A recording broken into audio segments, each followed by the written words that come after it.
Before we dive in, make sure to hit that subscribe button to stay updated with more real-life stories that leave you speechless. The second Samantha stepped into the apartment, her phone erupted with notifications. She had just come back from meeting her ex, a meeting she had convinced herself was harmless, just coffee and some friendly closure. But the first thing that struck her was Ryan, standing in the living room, impossibly calm. Then she noticed the screens, social media blowing up everywhere. Wedding hashtags, videos, posts, every single detail of our wedding splashed online. Why? Why is our wedding all over the internet? Samantha screamed, her voice cracking, trembling with disbelief and fury. She hurled her bag to the floor like it weighed a ton and began pacing, eyes darting between the laptop, the tablet, and Ryan. I can't believe this. Why didn't you tell me? I didn't interrupt. I didn't raise my voice. I just watched, letting her words crash against the quiet confidence I had built over months. Composure and control had been everything to me, in life and in work. And in that moment, I had both. Samantha had made her choice long before she shouted at me. She had walked into my life thinking she could spark chaos, that a visit to her ex would rattle me, that her past could intimidate me. She hadn't counted on a man in front of her, someone who had moved beyond insecurity, beyond jealousy, beyond the need to prove anything. You knew he'd be there, she finally said, halting mid-step, her voice sharp yet uncertain. You posted all of this, knowing I'd see it. I raised a single eyebrow, letting my silence answer for me.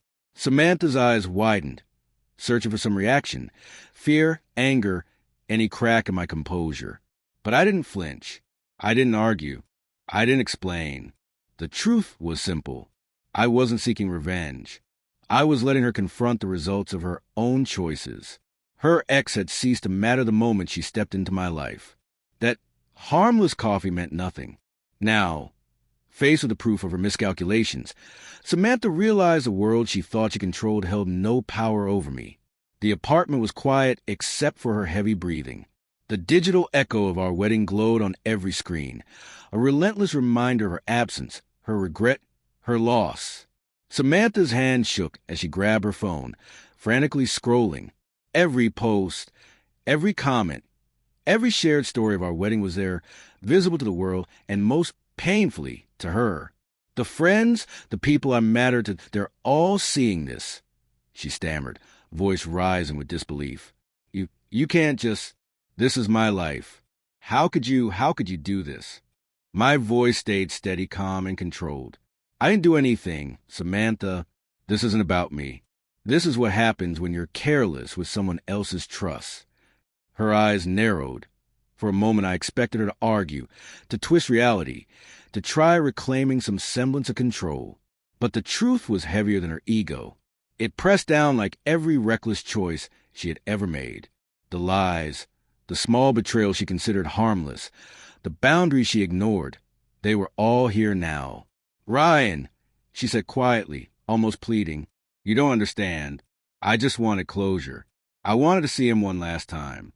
I thought that mattered more than what I already had. I interrupted gently, deliberately. You thought a single meeting could erase the years we built together, the trust we shared? That's not how life works. Her breathing grew shallow. The defiance that had once defined her began to crumble. She was learning too late that the world doesn't revolve around her impulses. Even the smallest betrayals, meaningless in her mind, can destroy the life she assumed she controlled. She sank onto the sofa, hands covering her face. The energy in the room had shifted. Where once she had been loud and commanding, there was now only silence, punctuated by the faint hum of notifications reminding her of a celebration she no longer shared. I walked past her, not in arrogance, but in certainty. My life had moved forward. My wedding, my happiness, my future remained intact. Nothing she did could change that. Yet I observed the realization settle over her. That laughter, that confidence, that sense of control she wielded like a weapon, it was gone, replaced by something far more potent. Regret. Her eyes finally met mine. For the first time in months, I saw her truly see me, Not a challenge, but someone she had lost. She remained on the sofa for what felt like hours, silent except for occasional sighs or sniffles. I didn't move toward her. I didn't apologize. I didn't comfort her. That wasn't my role anymore. The woman who thought a casual visit with her ex could disrupt my life needed to confront the reality of her actions. I didn't think it would matter, she whispered finally, voice breaking. I thought you wouldn't even notice. I thought you'd still care about me. I shook my head slowly.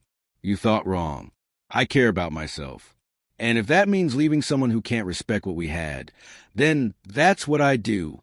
Her gaze dropped to the floor, shame spreading across her features. She had believed charm and manipulation could shield her from consequences. That arrogance had brought her to this moment, alone, facing the results of choices she hadn't considered.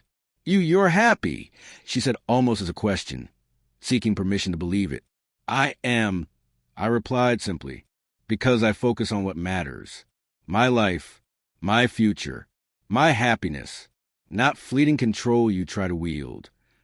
Her hands trembled as she scrolled through messages and comments about our wedding. The people who mattered to me had celebrated, congratulated, supported. The people she thought she impressed were mere spectators, witnessing her regret unfold in real time. I can't believe I messed up everything, she murmured. I wanted him, but I lost you. I wanted excitement, but I lost what I had. I didn't see it until it was too late. I let her words hang in the air. There was no redemption, no reset. This wasn't punishment. It was life itself, handing her the consequences she had earned. Watching her face, I felt nothing but clarity and peace. I walked toward the door, leaving her with her thoughts, her guilt, her realization.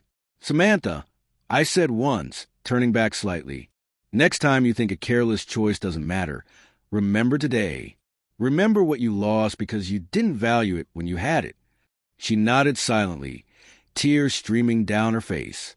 I knew she finally understood not just the loss of me, but the loss of trust, respect, and a life she could have had if she had been present, honest, aware.